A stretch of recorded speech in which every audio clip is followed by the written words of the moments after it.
We start right now at 9 in Parker with a story that's hard to hear. We're learning new details about a man accused of killing his own wife with a sledgehammer. I think I killed her. That's what police say James Beaker told them when they arrived for a welfare check and asked about his wife. Tonight, Fox 31's Greg Nieto going through the newly obtained court documents detailing just how many times officers were called to that home.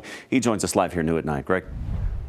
Yeah, Jeremy, again, this is a tragedy that not only touched the neighborhood, but also law enforcement who did their best to intervene before it was too late.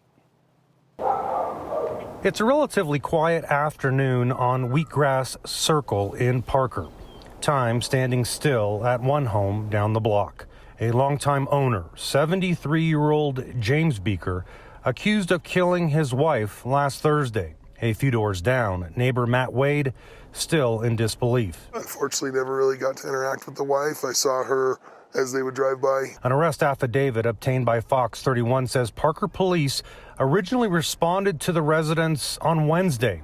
The wife, the alleged victim, Angel Beaker, calling, then eventually asking authorities to place a mental health hold on her husband, who had been dealing with psychological issues. Authorities and paramedics unable to do so, according to the affidavit, because there was no indication that he, James Beaker, was an immediate threat to himself or others. The officers and paramedics leaving unable to take action. When a family friend became concerned about not hearing from Angel the next day, authorities returned as part of a welfare check. They found James Beaker sitting in a vehicle in a nearby neighborhood, covered in blood.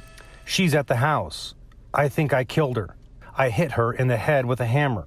I guess I need to go to jail. Once authorities entered the home, they found 78-year-old Angel Beaker with blunt force trauma to the back of the head. James Beaker under arrest on charges of first-degree murder.